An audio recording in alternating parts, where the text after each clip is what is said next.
Sneakerheads will get a kick out of the Brooklyn Museum's latest exhibition, which chronicles the history and impact of a piece of footwear that is largely responsible for the commercialization of athletics, a shoe that has transcended both race and status to create a culture all its own, the sneaker. Today we're here with Lisa Small, the curator of the Rise of Sneaker Culture exhibition. Thanks for having us, Lisa. Thank you so much. Now, it's a pretty large undertaking to try and show the significance of sneakers throughout history in one exhibition. So if we break it down into numbers, how many sneakers can visitors expect to find here? How many different brands are represented? And how is the exhibition organized? Well, there are probably almost 170 different designs in the exhibition. Most are in pairs. We have some singles.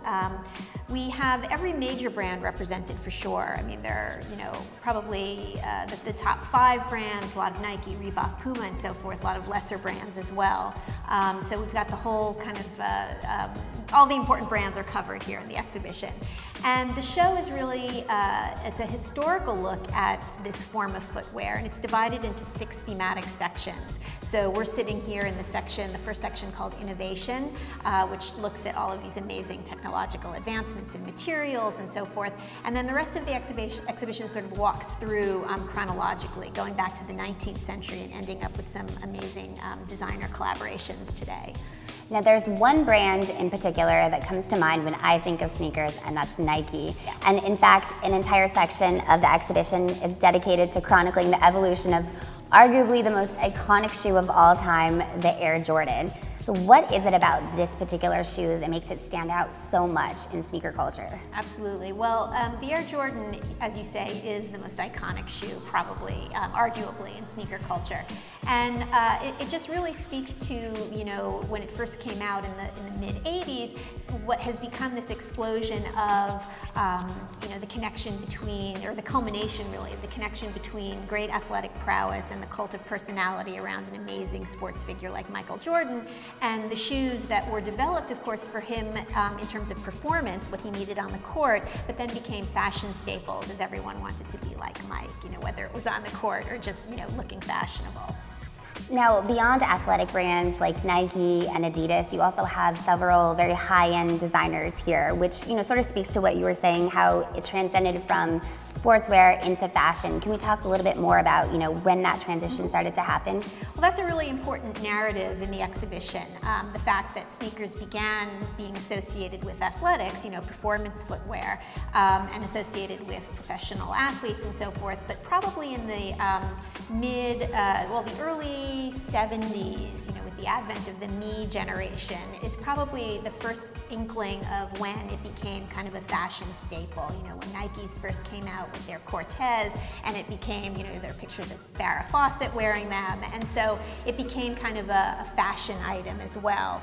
And then with the rise of hip-hop in the late 70s into the early 80s, with people like Run-D.M.C singing about My Adidas, and the explosion of street style, particularly in hip-hop fashion, that sort of became the moment, I think, when it tipped into being this, people wearing sneakers almost exclusively for fashion and style reasons, not even for sports reasons.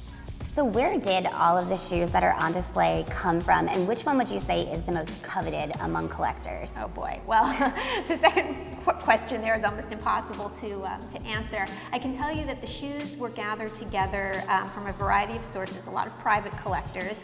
In fact, all of the Air Jordans are on loan from one private collector who has a sneaker museum, and he focuses on Nike and Air Jordan designs. We have shoes that come from public collections, museums. The Bata Shoe Museum, who originally organized this exhibition, has some sneakers in their collection. And then the brands themselves. A lot of these brands are, of course, aware of the importance of their archive and their heritage. So there were shoes borrowed from the Converse archives, the Nike archives, Adidas, naturally. So it comes from a variety of sources. So you mentioned that it came from originally the Bata Shoe Museum. Yes. How has the exhibit sort of changed since it came here to New York? Yeah, well, the Bata Shoe Museum put on this exhibition about 2 or so years ago in a slightly smaller format, and then they decided that it would make a good traveling exhibition. And we were of course very excited to be the first United States venue for the show. And when it came here, the show was expanded somewhat. They were able to add more of the Air Jordans, for instance.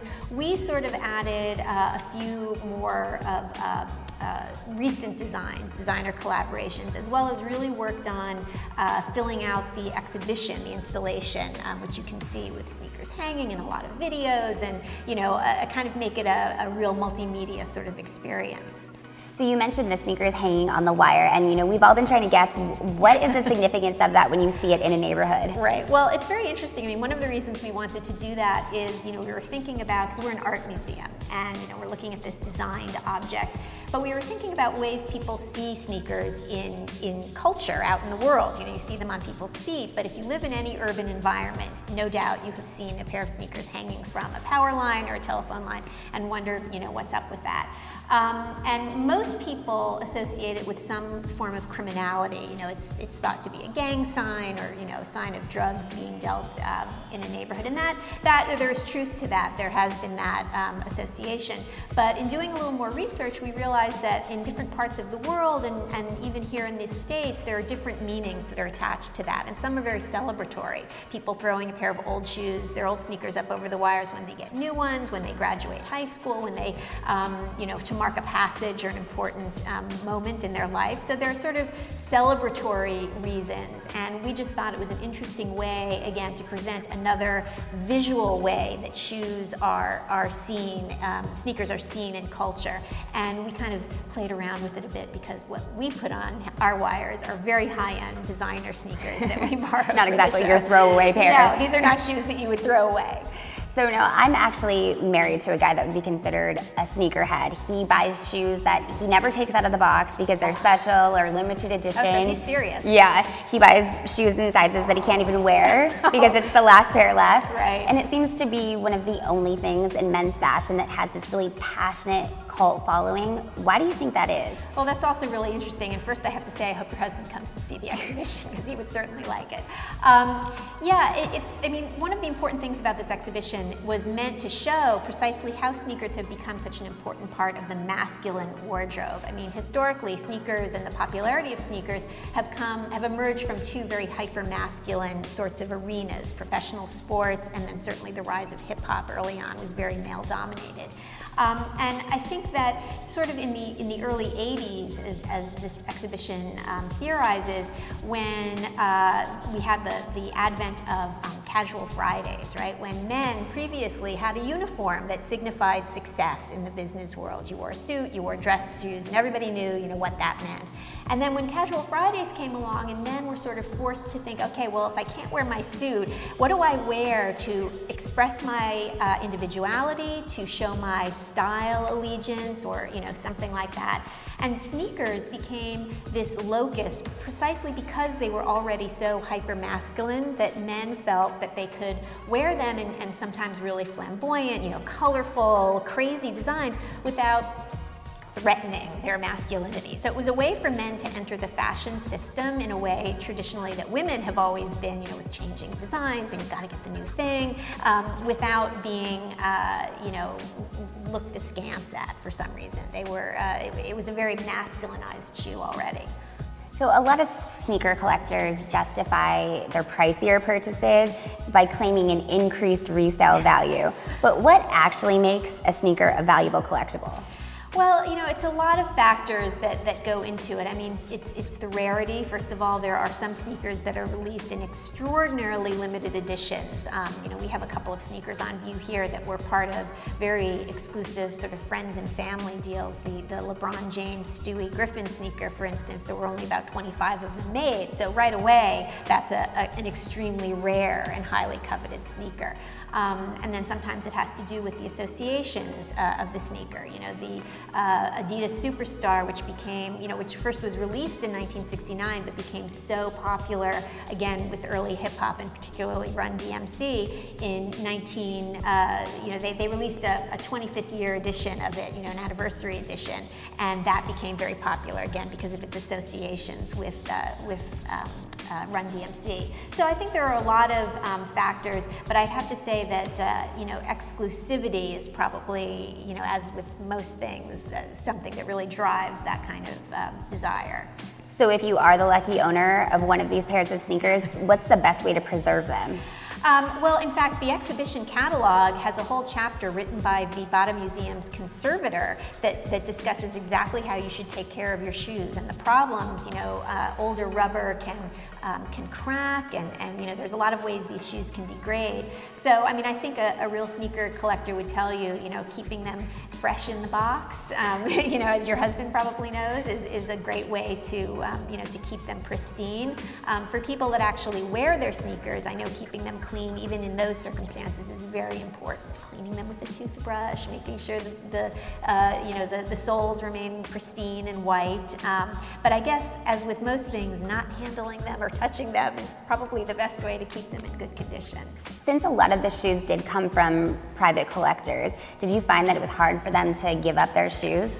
Well, the original curator of the exhibition at Bata, I think, started, and once she got some of the initial important collectors to buy into the concept of the show, which I think was pretty easy, everybody else kind of fell into place. Naturally, with any show you put together, there are going to be things on your wish list that for whatever reason you just can't get your hands on. But I think most collectors and even the brands themselves realize that, having a show like this, which really historicizes and kind of grants a lot of significance to this form of footwear, was something that everyone wanted to be involved in, because what we've heard anecdotally, a lot of people come in and say, yeah, it's about time that the importance of these shoes culturally, as well as artistically, is recognized in a museum. So I think everybody was happy to lend. Have you seen sort of a different crowd coming to the museum than you're used to? It's actually quite interesting.